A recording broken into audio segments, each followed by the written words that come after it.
For your entire life, you've probably been handed a very specific set of labels. You've been told you are scattered. You've been told you are distracted.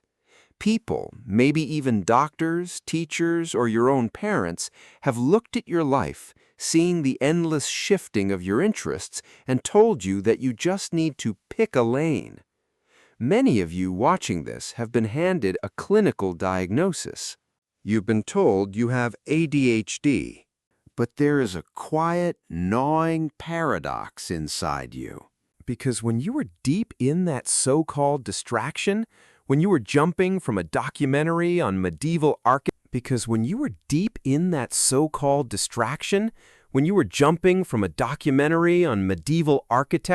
to a coding tutorial and then to a book on human psychology, it doesn't feel like a deficit. It feels like a hunt. You aren't just losing focus. You are looking for a connection that no one else sees yet. Today, we're going to dive deep into the ADHD versus no debate. Polymath Paradox. We are going to explore the fine, often blurry line between a clinical disorder and the essential Polymath Paradox. We are going to explore the fine, often blurry line between a clinical disorder and the essential cognitive architecture of a true pattern weaver. Is your distracted mind a problem to be fixed? Or is it the most powerful engine of synthesis you possess? Let's find out. Let's find out where the label ends and your genius begins.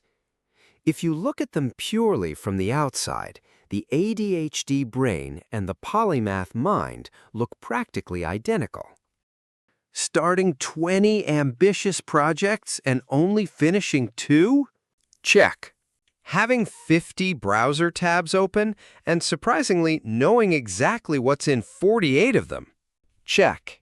Experiencing a visceral, almost physical pain when you are forced to do repetitive, hyper-specialized tasks? Absolutely check. In our community at Opt-Out Mind, we call this the synoptic mind. But in a psychiatrist's office, it is almost entirely viewed through the lens of a deficit. It's labeled as an executive function disorder. The reason for this massive overlap is that both profiles rely heavily on non-linear thinking. You don't think in a straight line from A to B. You think in a massive, interconnected web. But to understand who you really are, we have to look under the hood. We have to look at the engine driving the behavior. Let's start with the traditional medical model. Clinical ADHD is frequently described as a filter problem.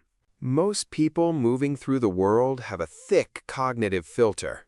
They can tune out the hum of the refrigerator, the notification on their phone, or a random intrusive thought about 14th century aqueducts while they sit down to do their taxes. The ADHD brain cannot. That filter is paper thin. Because of this, attention becomes reactive. Your focus is constantly being hijacked by the loudest, newest, or most stimulating thing in your environment. I call this the reactive pull, and I want to validate this right now. If you feel like your mind, I call this the reactive pull, and I want to validate this right now. If you feel like your mind is a pinball constantly being violently knocked around by external stimuli that you don't even want to be paying attention to, that is a genuine, agonizing struggle. That is the reality of executive dysfunction. It's the pain of wanting to start the engine but not having the keys. But then, there is the other side of the paradox. The polymathic pull. This pull isn't reactive. It is proactive. When you abandon that spreadsheet to go read a history article, you aren't doing it because a shiny object distracted you. You are doing it because your brain just subconsciously realized that the structural design of a medieval cathedral might actually explain a bottleneck you're experiencing in your modern software code. You didn't lose focus. You zoomed out to find a missing puzzle piece. This is not a deficit of attention. It is an abundance of curiosity. For the pattern weaver, what society calls distraction is actually massive high-speed data collection. For the pattern weaver, what society calls distraction is actually massive high-speed data collection. You are gathering the diverse, colorful, raw threads required for a synthesis that a specialist trapped deep in their single well could never even imagine. Now, here is the ultimate truth, the elephant in the room that traditional specialists and career counselors almost always miss. You can be both. In fact, some of the most brilliant, paradigm-shifting minds I talk to in this community are what we call odd ADHD polymaths, neurodivergent pattern weavers.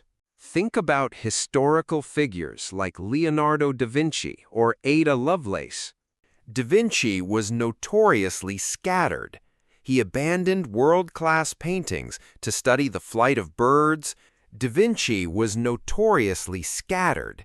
He abandoned world-class paintings to study the flight of birds, the anatomy of human corpses, and the engineering of water pumps.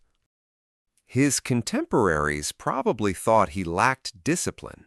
But it was exactly that distracted cross-pollination that made him a genius. Your neurodivergence provides the dopamine of discovery. It gives you that intense, consuming hyperfocus that allows you to learn a completely new, complex skill in a single weekend. And your polymathic nature provides the framework to actually connect that skill to everything else you know.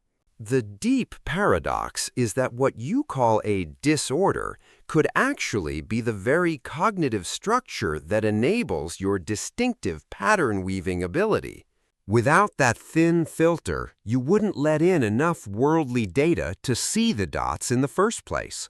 If you weren't constantly distracted by the beauty and complexity of the world, you'd just be a specialist.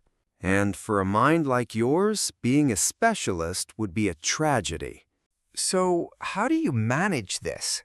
How do you tell the difference between executive dysfunction that needs support and a polymathic synthesis that needs to be unleashed? I want you to try something I call the Driver Audit. The next time you feel that irresistible, sudden urge to switch tasks or abandon a project, pause for 3 seconds and ask yourself this single question. Am I running away from boredom, or am I running toward a connection? If you are running away from boredom, from a sense of understimulation or anxiety, that is your ADHD. That's the Ferrari engine overwhelming the bicycle brakes, and that requires management strategies, tools, and perhaps a portfolio career structure to give you safe outlets for novelty. But if you are running toward a connection, if you feel a spark of insight, a sudden what if, or a burning desire to see how two unrelated things fit together, that is your polymath mind needing more data. That is the pattern weaver at the loom. You need to hear this, and you need to believe it. You are not broken. You are an architect of complex ideas, living in a world that is still bizarrely obsessed with just making people build basic bricks. It is time to stop trying to fix your focus and start leveraging your unique cognitive architecture. It is time to stop trying to fix your focus and start leveraging your unique cognitive architecture. Honor your struggles, absolutely. Seek the support you need. But never ever let a clinical label diminish the breathtaking power of your curiosity. If this resonated with you, If you finally feel like someone just explained the inside of your head, let me know in the comments below. Do you feel like your distraction has actually been your greatest hidden source of innovation? Let's map out the overlap together. Make sure to subscribe to the channel and join our community of pattern weavers. I am here to help you opt out of the specialist trap and step fully into the power of your synoptic mind. Keep collecting those dots. Keep weaving your threads. I'll see you in the next one.